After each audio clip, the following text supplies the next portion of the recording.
Friends, स्वागत है आपका प्रैक्टिस सेट 25 में। मैं आपको करा रही हूँ DT प्लस बी TGT के लिए तैयारी और अदर स्टेट के TGT PGT एग्जाम्स के लिए तैयारी कर रही हूँ। इसमें यूपी के लिए भी है, यूपी TGT भी, NBS DT plus B EMRS वाले जो होते हैं ऑल स्टेट TGT एग्जाम्स के लिए आपको ये सेशन देखने को मिल रहे हैं। ठीक है, अगर गाइज पहली बार आप चैनल पर विजिट कर रहे हैं तो प्लीज़ सब्सक्राइब किए बिना मत जाइएगा, वरना लॉस आपको बहुत भारी हो जाएगा। और यही बस कहना चाहती हूँ। ठीक है, सब्सक्राइब कर लीजिए और लाइक एक शेयर वीडियो को ज़रूर करना है ताकि ज़्यादा से ज़्यादा लोगों को फ़ायदा हो पाए। ठीक है, चलिए जुड़ जाइए मेरे साथ और देखते हैं क्या है आज की क्लास में और क्या हमारे पास ख़ास रहने वाला है। तो देखते हैं पहला क्वेश्चन हमारे पास क्या है स्क्रीन पे। ये रहा, find the correct one word. ये पहले 5 क्वेश्चन मैं आपको बता दूंगा, इस ऐसे हैं, वन वर्ड सब्स्टिट्यूशन के हैं, लेकिन ऐसे नहीं है जैसे आप नॉर्मली देखते हैं। इन 5 क्वेश्चंस में आपको 20 वन वर्ड सब्स्टिट्यूशन मिलेंगे। यहाँ पे देखा है कभी ऐसा? नहीं देखा होगा तो आज देख लीजिए, 20 मिलेंगे आपको केवल 5 क्वेश्चन के अंदर। ठीक है, चलिए। अच्छा, पर्सन आपको यहाँ पे इनकरेक्ट फाइंड करना है कि कौन सा इसमें गलत है। ठीक है ना, कौन सा गलत है। तो person who is against ordinary society specially dressing के मामले में जो सामान्य समाज से अलग दिखता है, भिन्न दिखता है, उसको क्या कहते हैं? हिप्पी। हाँ, ये बिल्कुल करेक्ट है गाइस। ठीक है, ये बिल्कुल करेक्ट है।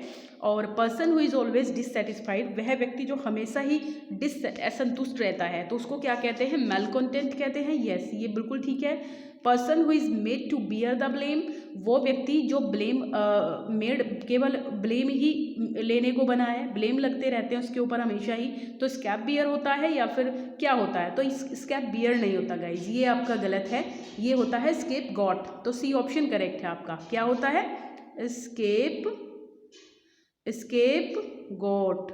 ठीक, स्केप बियर नहीं, बस स्केप ठीक है, बियर से हटा के गोट लगा दीजिए। और person who kills other for political reasons, assassin. हाँ, उसको असैसिन ही कहते हैं जो पॉलिटिकल रीजन की वजह से व्यक्ति को जो है मार दिया जाता है। ठीक है, चलिए नेक्स्ट है हमारे पास फाइंड इनकरेक्ट। इसमें भी इनकरेक्ट फाइंड करना है आपको। और person who regards the whole world as his country, जो व्यक्ति पूरी दुनिया को अपनी अपनी कंट्री को, पूरी दुनिया को ही अपनी कंट्री के जैसा मानता है, तो वो क्या होता है? कॉस्मोपॉलिटन। यस, ये बिल्कुल करेक्ट है, ये बिल्कुल करेक्ट है। यहाँ पर एक सेकेंड, हाँ ये सही है। Person with a beautiful hand writing, हाँ कैलीग्राफर, जिसकी बहुत सुंदर हैंड राइटिंग होती है उसको कैलीग्राफर कहते हैं। पर्सन विदाउट मैनर्स, रस्टिक, हाँ जंगली है ना, जिसको तमीज़ नहीं होती है, मैनर्स नहीं होते हैं, जंगली होता है, रस्टिक होता है। परजुएसिव एंड फ्लुएंट स्पीच, ये गलत है आपका यहाँ पे, है ना, क्योंकि परजुएसिव उसको एलिगेंस नहीं कहते बल्कि उसको इलोक्वेंस कहते हैं। क्या कहते हैं? इलोक्वेंस कहते हैं। Correct. Find incorrect. Person who lives alone and avoids other people, जो व्यक्ति अकेला रहना पसंद करता है ना, लोगों को अवॉइड करता है वो, तो रेक्लूज, हाँ रेक्लूज ही होता है वो। ठीक है, ये सही है। पर्सन हु लव्स नेचर, वह व्यक्ति जो नेचर को प्यार करता है, नहीं, वो नेचुरलिस्ट होता है गाइस, ये हमारा गलत है। वो क्या होता है? नेचुरलिस्ट। और जो सुंदरता को प्यार करता है, जो ब्यूटी को प्यार करता है, वो एस्थेटिक होता है। ठीक है, क्योंकि एस्थेटिक का मतलब ही ब्यूटी होता है। Person who makes love for amusement, वह व्यक्ति जो केवल आनंद के लिए प्यार करता है, उसको कोई सीरियस नहीं होता वो उस मामले में, तो वो फिलेंडर होता है। ये भी बिल्कुल करेक्ट है। Person who pretends to have more knowledge, वह व्यक्ति जिसको नॉलेज उतनी है नहीं बट वो दिखाने की कोशिश बहुत करता है ना, बहुत दिखाता है कि मैं बहुत ज्ञानवान व्यक्ति हूँ, तो ऐसे व्यक्ति को शार्लेटन कहते हैं। ये भी हमारा करेक्ट है।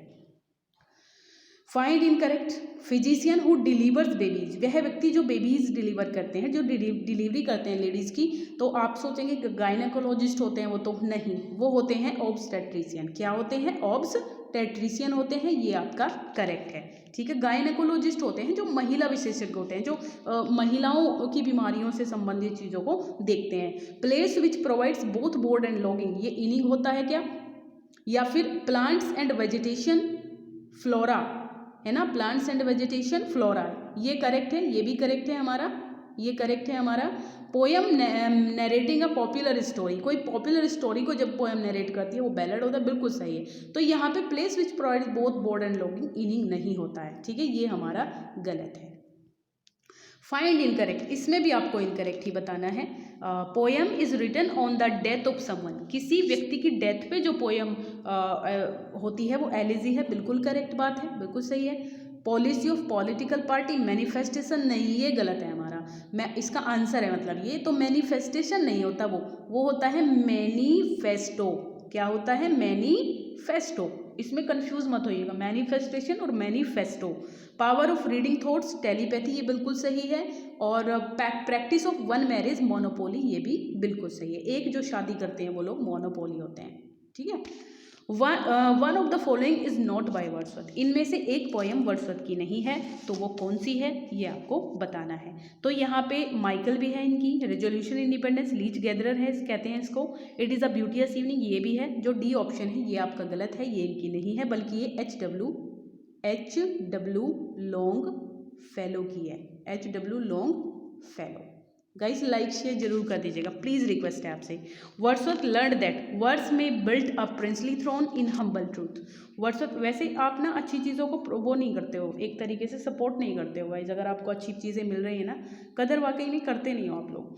तो वर्ड्सवर्थ लर्नड दैट, क्योंकि एक लाइक में कुछ भी जाता है, एक शेयर में कुछ नहीं जाता है, तो वो आप कर सकते हैं, बट आप नहीं करते हैं। चलिए खैर कोई बात नहीं है।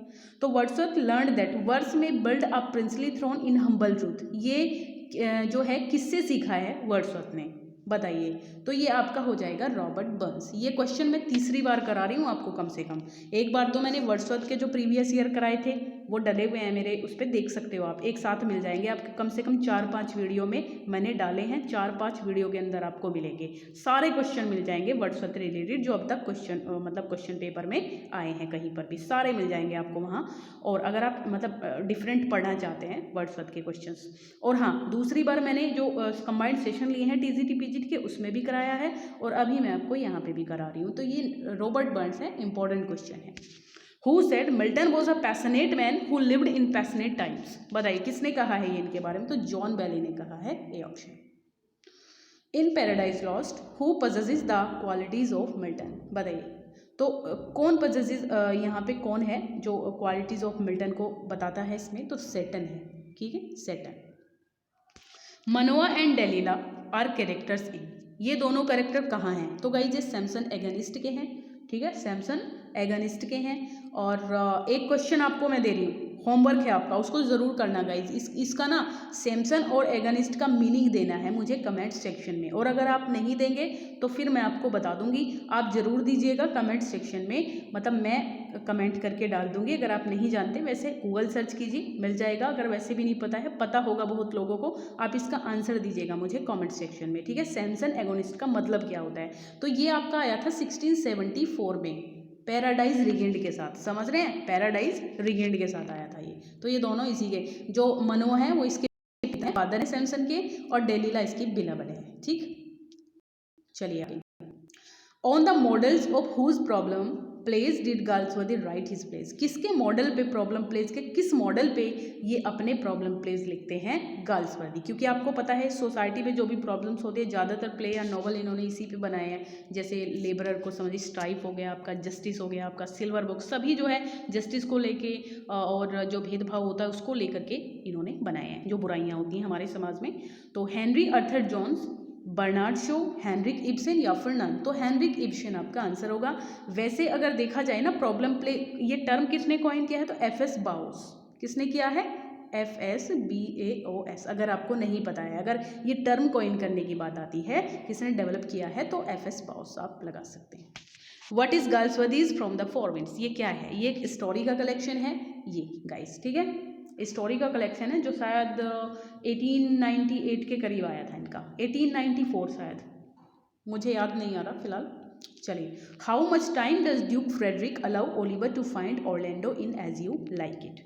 How much time does Duke Frederick allow, मतलब कितना टाइम दिया था ड्यूक फ्रेडरिक ने ओलिवर को ऑर्लैंडो को ढूंढने के लिए? 1 ईयर, 1 मंथ, 1 वीक या फिर आप फोर्टनाइट? तो ये पूरा 1 ईयर था, ए ऑप्शन करेक्ट है।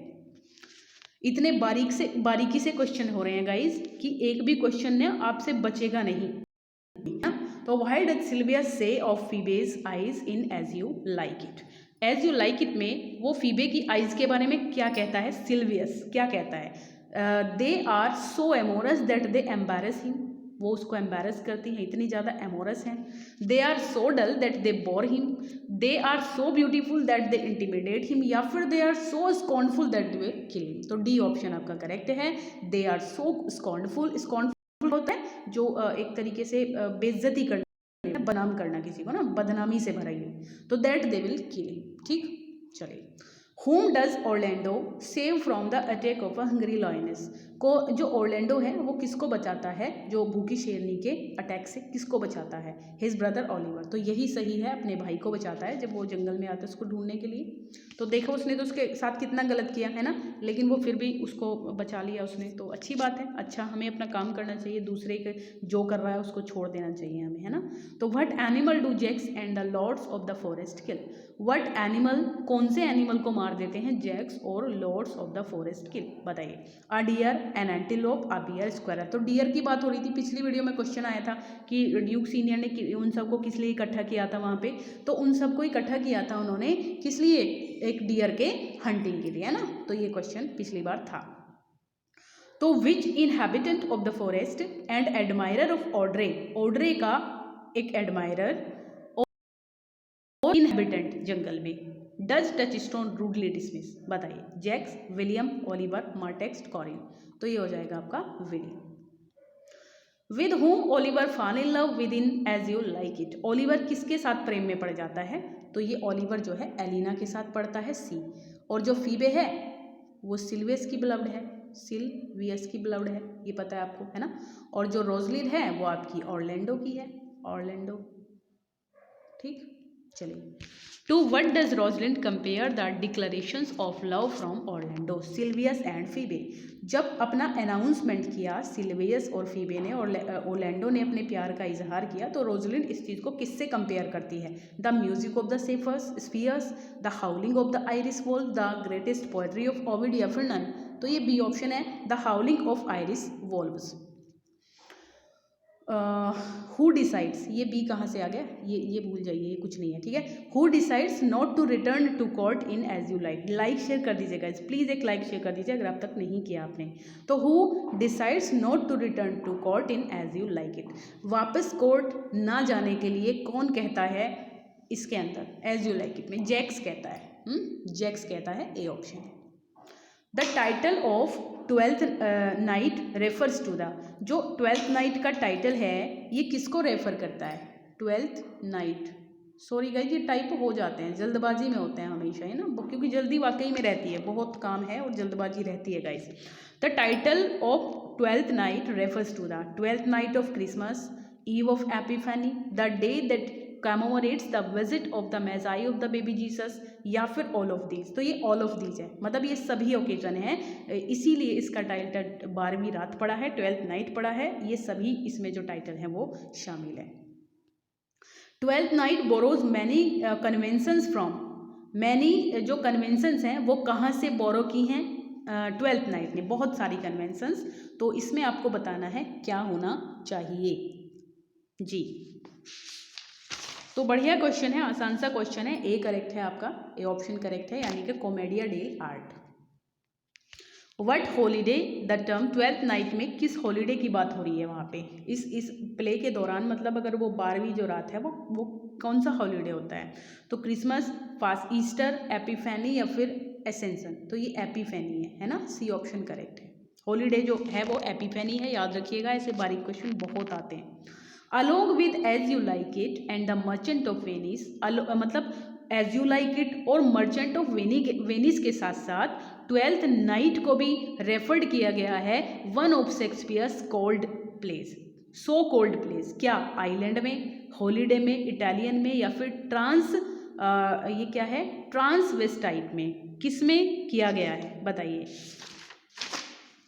बढ़िया क्वेश्चन है, तो ये आपका डी ऑप्शन हो जाएगा, यानी कि As you like It, Merchant of Venice की तरह जो 12th नाइट है उसे भी ट्रांसवेटिव में जो प्लेस में जो है शामिल किया गया है। Many of the elements in the play seem to be drawn from which earlier work? बहुत सारे जो एलिमेंट हैं इस प्ले में, 12th नाइट की बात चल रही है ना, तो वो विच, किस प्ले की बात कर रही हूँ यहाँ पे? एक सेकेंड, 12th नाइट की बात हो रही है, मैं इसमें लिखा नहीं गया प्ले, कोई नहीं, 12th नाइट की बात हो रही है, तो इसमें जो ज़्यादातर एलिमेंट हैं वो कहाँ से ड्रॉन किए गए हैं? अर्लियर, डिडॉन एज सेक्रिफिएंट, फ्रेंच की है ये वर्क, ग्लानिनाटी ये इटालियन का है, फिडलबन फॉर्चुनो इंग्लिश का है, या फिर मेड और स्पेनिश का है। तो ये आपका बी ऑप्शन इसमें करेक्ट है। ठीक है, ये पता नहीं कैसे नाम लिखे हुए हैं भाई, समझ में नहीं आते। हाँ तो गाइज लास्ट हमारे आज 25 ही क्वेश्चन थे, क्योंकि मैंने जो है शुरू में काफ़ी सारे आपको कराए हैं जो वन वर्ड हैं। तो आई होप आपको क्लियर हुए होंगे। अपना स्कोर ज़रूर बताइएगा। बाय बाय, टेक केयर, पढ़ते रहिए। Thanks a lot to watching full video guys. Thank you so much.